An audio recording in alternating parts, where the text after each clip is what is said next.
اللہم صلی علی سیدنا مولانا محمد وعلی آلہ وصحبہ وبارک وسلم۔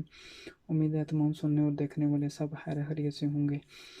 جیسا کہ آپ سب کو معلوم ہے، آج 17 رمضان المبارک ہے اور ایک انتہائی اہم دن ہے، اور جس میں حضور پاک صلی اللہ علیہ وسلم کے ازواج زوجہ محترمہ حضرت عائشہ صدیقہ رضی اللہ کا یوم وصال ہے، اور اس حوالے سے میں کچھ ان کی سیرت کے حوالے سے بیان کروں گا۔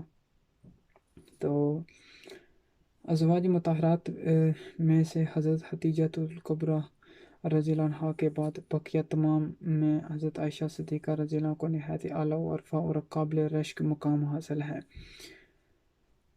آپ معاصر صحابہ اور صحابیات میں طبی ذہانت و فطانت، فراست و متانت اور وسعت علمی کے اعتبار سے ایک امتیازی شان رکھتی تھیں۔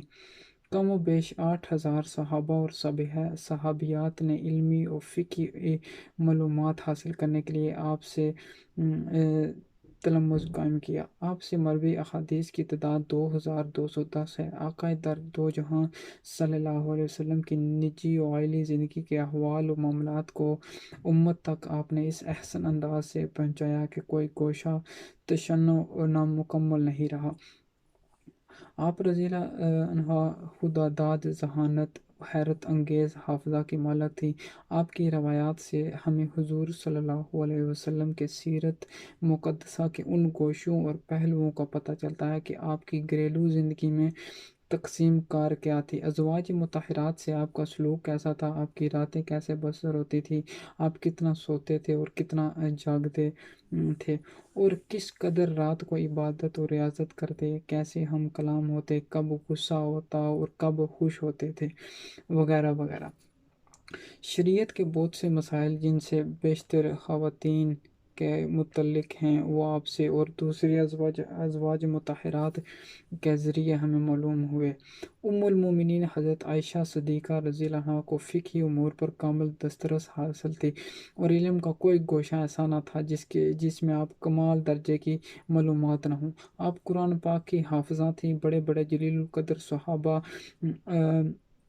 اپنے اختلافی مسائل آپ کے سامنے پیش کرتے، آپ اپنی اجتہادی بصیرت اور وسعت علمی سے انہیں حل کر دیتی۔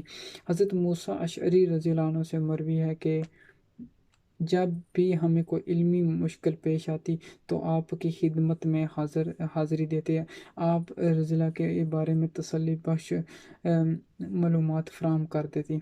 حضور صلی اللہ علیہ وسلم کی شان جود و سخا سے آپ کا حصہ وافر ملا تھا۔ یہ وصف آپ کی ذات میں بہت نمایاں تھا۔ گھر میں جو کچھ ہوتا اللہ کی رضا کی خاطر حاجت مندوں میں خرچ کر دیتی تھی۔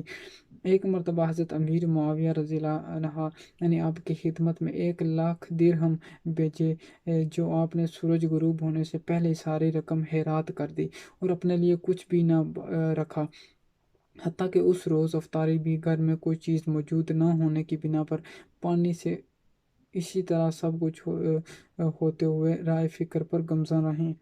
تو زیر نظر جس کتاب سے میں یہ سیرت بتا رہا ہوں، یہ مفکر اسلام شیخ الاسلام پروفیسر ڈاکٹر محمد طاہر القادری کے ایک خطاب سے مرتب کیا گیا ہے۔